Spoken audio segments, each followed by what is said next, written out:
Guys, പുതിയ ഉടുപ്പാണ്. പുതിയ ഉടുപ്പ്, പുതിയ വാച്ച്, പുതിയ പൊട്ട്, പുതിയ കമ്മല്, ജീൻസ് മാത്രം പഴയതാണ്. ചെരുപ്പും പുതിയത്. ചെരുപ്പ് നിങ്ങളെ ഞാൻ അടുത്ത വീഡിയോയിൽ കാണിച്ചു തരാം കേട്ടോ. ഇപ്പം ചെരുപ്പെടുക്കാൻ പോയി ഞങ്ങൾ ഇത് നടക്കത്തില്ല. ഒരുപാട് ലേറ്റായി. എനിക്ക് നാളെ ഡിക്റ്റേഷൻ ഉണ്ട്. പരീക്ഷ ഓണം കഴിഞ്ഞിട്ടാണ്. ഒരുപാട് ഡിക്റ്റേഷൻ പഠിക്കാനുണ്ട്. അപ്പം ഞാനിപ്പം ചെറിയൊരു ബ്ലോഗായാണ് പിടിക്കുന്നത്. അപ്പം അടുത്ത വീഡിയോയ്ക്ക് ഞാൻ ചെരുപ്പ് കാണിച്ച് തരാം നിങ്ങൾക്ക്. ഓക്കെ, അപ്പം ഇന്ന് ഞാൻ എന്തു പറയാൻ വന്നതെന്ന് ഞാൻ നിങ്ങളോട് പറയാം. ഓക്കെ, അപ്പം ഇന്ന് ഞങ്ങൾ ഒരു കടയിൽ വരെ പോയി. എനിക്ക് ഓണക്കൂടിയൊക്കെ ഞാൻ എടുത്തായിരുന്നു. ഒരു കുറച്ച് കമ്മലും വളയൊന്നും എൻ്റെ കയ്യിൽ ഇല്ലായിരുന്നു. അപ്പം അതെടുക്കാൻ വേണ്ടി പോയി. അപ്പം അവിടെ ചെന്ന് കുറച്ച് ടോയ് സ്റ്റേഷൻ ഉണ്ട്.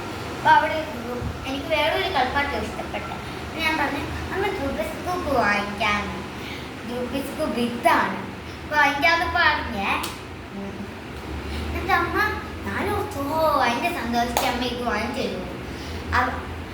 പക്ഷെ അമ്മ വാങ്ങിച്ച് തന്നില്ല. അമ്മ പറഞ്ഞു ദ്രുബിസ്കൂപ്പ് വാങ്ങിച്ചു, നീ എന്നിത് ശരിയാക്കുന്നു ഒന്നേ വാങ്ങിച്ച് തരത്തുള്ളൂ നീ ആഗ്രഹിച്ച കളിപ്പാട്ടം. ഞാൻ ട്രാപ്പിലായി കൂട്ടുകാരെ. അവിടെ പുതിയ വിചാരിക്കാൻ പോയ ഞാനാണ്. ഞാൻ ഇപ്പോൾ ട്രാപ്പിലായി. ഇതെങ്ങനെയാണ് ശരിയാക്കി നിങ്ങളൊന്ന് കമൻറ്റ് ചെയ്യണം ഗായ്സ്, പ്ലീസ്. ഞാൻ ട്രാപ്പിലായി ഗായ്സ്. നിങ്ങൾ കമൻറ്റ് ചെയ്ത് ഇത് ശരിയാവുകയാണ്. അടുത്ത പ്രാവശ്യം എനിക്ക് ഇഷ്ടപ്പെട്ട സ്ഥാനമായി ഞാൻ ഇവിടെ വരുന്നതായിരിക്കും. Bye bye.